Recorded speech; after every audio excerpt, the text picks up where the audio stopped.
Ni complex number တခု imaginary number တခု complex number အဖြစ်ပြောင်းပါမယ်အဲ့အတွက်စပြီးတော့လေ့လာပါမယ် complex number တွေအကြောင်းလေ့လာပါ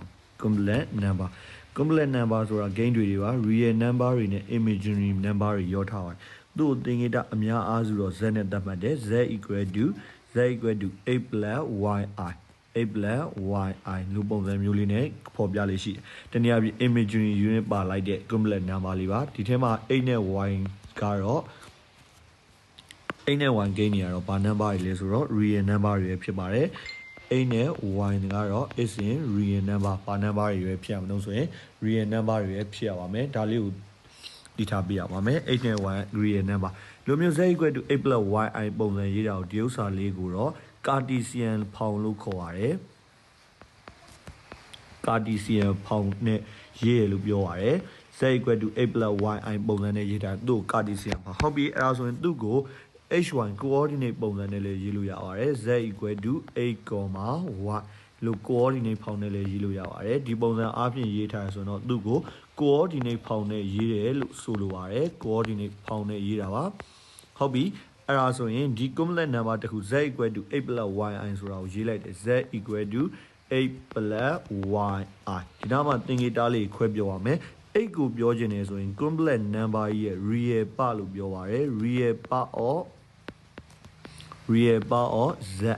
complex number ရဲ့ real part ကသူ့ကိုသင်္ကေတ rez လို့လည်းအများစုရေးကြပါတယ် real part ပဲဖြစ်ပါတယ်ဟုတ်ပြီ y လေးကိုပဲခွဲပြောမယ်ဆို y ဒီ imaginary number နဲ့ရောနေတဲ့အတွက်သူဒီ imaginary part of z လို့ပဲဖြစ်ပါတယ် imaginary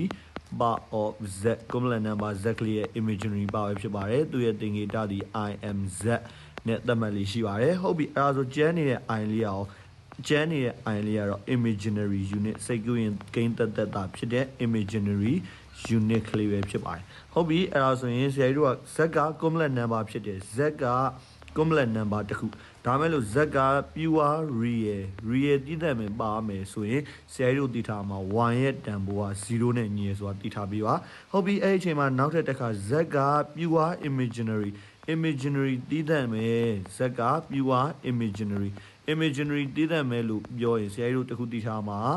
a ရဲ့တန်ဖိုးဒီ0နဲ့ညီရဆိုတာတည်ထား pure real ဆိုတာဘယ်လိုမျိုးလဲ z equal to h လို့လေးပဲပါမယ် pure imaginary ဆိုတာ z equal to yi ဒါလေးဆိုရင်တော့သူ့ကို pure real pure imaginary လို့ခေါ်ပါတယ်ဟုတ်ပြီဒီ complex number တွေနဲ့ပတ်သက်ပြီးတော့လှုပ်ဆောင်ချက်တွေလေ့လာပါမယ်ဟုတ်ပြီအဲ့လိုမျိုးလှုပ်ဆောင်ချက်တွေလေ့လာမှာပထမဆုံး number 1စပြီးတော့လေ့လာပါမယ် conjugate ကိုလေ့လာမယ် conjugate ဆန့်ကျင်ဘက် gain conjugate ဆိုတော့ဘယ်လိုမျိုးလဲဥမာ z ဆိုတဲ့ gain လေးက z ဆိုတဲ့ gain လေးရဲ့တန်ဖိုးဒီ z ဆိုတဲ့ complex number လေးဒီ8 plus yi ဟုတ်ပြီအဲ့ဒါဆိုသူ့ရဲ့ conjugate ကိုတော့သင်္ကေတ z bar နဲ့သတ်မှတ်တယ် z bar ဆိုတာငါတို့ကဘာလို့တည်ထားမလဲဆိုရင် conjugate of z ရဲ့ conjugate လို့တည်ထားပြရပါမယ်သူ့ကိုရှာခြင်းနေဆိုရင်တော့ complex number တခုရဲ့ imaginary part ကိုလက္ခဏာချိန်ပါတယ် complex number တခုရဲ့ imaginary part ကိုလက္ခဏာချိန်မယ် imaginary part ဒီဘာလို့လဲဆိုတော့ yi မှာသူ့ကိုလက္ခဏာချိန်နေ plug ကိုလက္ခဏာချိန်တော့ 8 minus yi ပဲဖြစ်ပါတယ်ဟုတ်ပြီအဲ့ဒါဆိုရင် z က8 minus yi ဆိုရင်ရော8 minus yi ဆိုရင်ရောသူ့ရဲ့ conjugate ဖြစ်တဲ့ z bar ကဘာလို့လဲဆိုတော့သူ့ရဲ့ z bar ဒီ8 plus yi ဖြစ်ပါမယ်ဒါဒီသူ့ရဲ့ conjugate ကိုရှာတာပဲဖြစ်ပါတယ်ဟုတ်ပြီ conjugate ကိုရှာပြီးရင်နောက်ထပ်တစ်ခုအဲ့တော့ဒီနားမှာတစ်ခုတော့မှန်းမယ် complex number တစ်ခုရဲ့ conjugate ဆိုတာဘာပါကိုလက္ခဏာချိန်တာအောင်ဆိုရင် imaginary ပါကိုလက္ခဏာချိန်တာဟုတ်ပြီနောက်တစ်ခု complex number တစ်ခုရဲ့ modular တန်ဖိုးပေါ့ modular of z ရဲ့ modular သင်္ကေတ modular of z သင်္ကေတ mod z နဲ့သတ်မှတ်တယ်ဥပမာ complex number z က8 plus yi ဒါမှမဟုတ်ဘူးဆိုလေ complex number z ကလေးက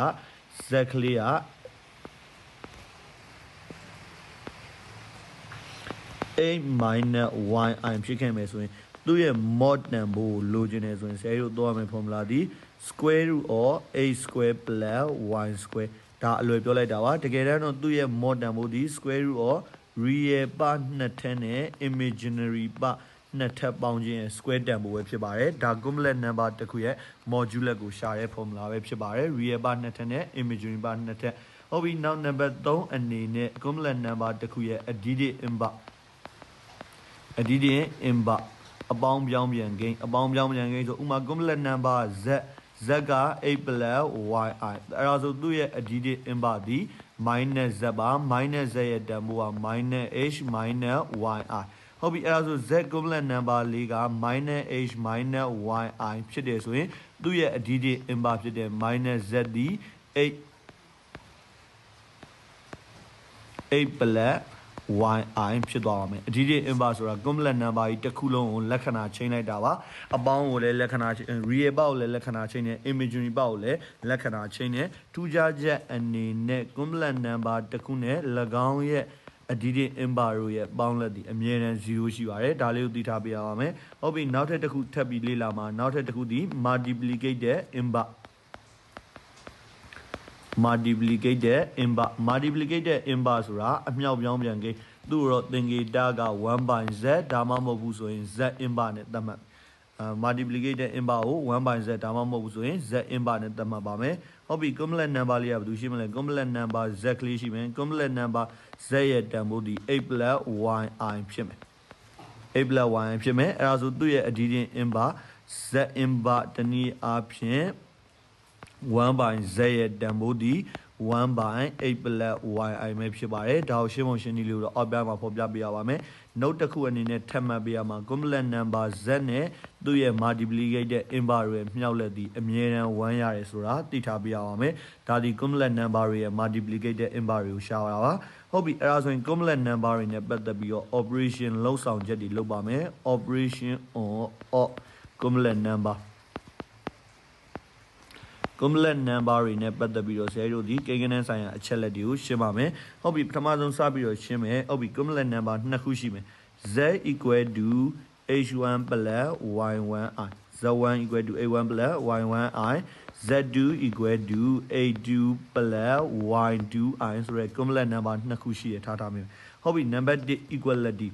equality equality ညီမျှချက်ကိုလေ့လာမယ်ဟုတ်ပြီz1 နဲ့ z2 နဲ့ကညီတယ်z1 နဲ့ z2 နဲ့ကညီတယ်ဟုတ်ပြီအဲ့ဒါဆို z1 ရဲ့တန်ဖိုးက h1 plus y1i z2 ရဲ့တန်ဖိုးဒီ a2 plus y2i အဲ့ဒါဆိုသူတို့တွေဒီ h1 နဲ့ h2 နဲ့ညီလိုက်လို့ရပါတယ်ပြီးတော့ y1 နဲ့ y2 နဲ့လည်းညီလို့ရပါတယ်ဆိုလိုတာဒီ complex number နှစ်ခုညီခဲ့တယ်ဆိုရင်real ချင်းညီပြီးတော့ imaginary ချင်းညီလို့ရတယ်ဆိုတာလေးကိုသိထားပေးရပါမယ်နောက်တစ်ခု complex number တွေရဲ့ sum ပေါင်းလက်ကိုလေ့လာပါမယ် complex number တွေ sum ပေါင်းတာတွေတနည်းအားဖြင့်ပေါင်းတာ addition နှုတ်တာတွေရောအကုန်လုံးလေ့လာပါမယ် addition နှုတ်တာ subtraction နှုတ်တာရောလေ့လာမယ် complex number z1 နဲ့ complex number ဖြစ်တဲ့ z1 နဲ့ z2 နဲ့ပေါင်းမယ် z1 ရဲ့တန်ဖိုးဒီa1 plus y1i plus a2 plus y2i အဲ့လိုမျိုးပေါင်းပြီဆိုရင် real ချင်းပေါင်းပါတယ် imaginary ချင်းပေါင်းပေးရပါမယ် a1 plus a2 plus y1 plus y2i မှာ real ချင်းပေါင်း imaginary ချင်းပေါင်းပါတယ်ဟုတ်ပြီအဲ့ဒါဆိုရင် z1 minus z2 ဆိုရင်ရော z1 minus z2 a1 plus y1i minus h2 plus y2i လူမျိုးနှုတ်မယ်ဆိုရင်လည်းပဲ real ချင်းနှုတ်ပါတယ် imaginary ချင်းနှုတ်ပါတယ် h1 minus h2 minus plus y1 minus y2i ဆိုပြီးတော့ real ချင်းနှုတ်တယ် imaginary ချင်းနှုတ်ပါတယ်ဟုတ်ပြီနောက်ထပ် number 3အဆင့်ဒီ multiplication မြောက်ခြင်း complex number နှစ်ခုမြောက်တဲ့နေရာမှာလေ့လာပါမယ် complex number နှစ်ခုမြောက်ပြီး complex number z1 နဲ့ z2 နဲ့မြောက်ပါမယ် Cartesian ဖောင်နဲ့ပဲမြောက်ပါမယ် a1 plus y1i into a2 plus y2i လူမျိုးမြောက်တယ်ဆိုရင်ရှေ့ကကိန်းနှစ်ခုလုံးဒီနောက်ကကိန်းနှစ်ခုလုံးဝင်ပြီးတော့မြောက်ပါတယ်အဲ့တော့ h1 h2 plus h1 y2i plus y1 h2i plus y1 y2i square i square ရဲ့တန်ဖိုးဒီ -1 မှာ -1 ဖြစ်တဲ့အတွက် h1 h2 မျိုးတူရဆိုလိုက်မယ်ဒီ y1 y2 into I square ဒီ I square တန်ဖိုးက -1 ဖြစ်မှာဖြစ်တဲ့အတွက် -y1 y2 plus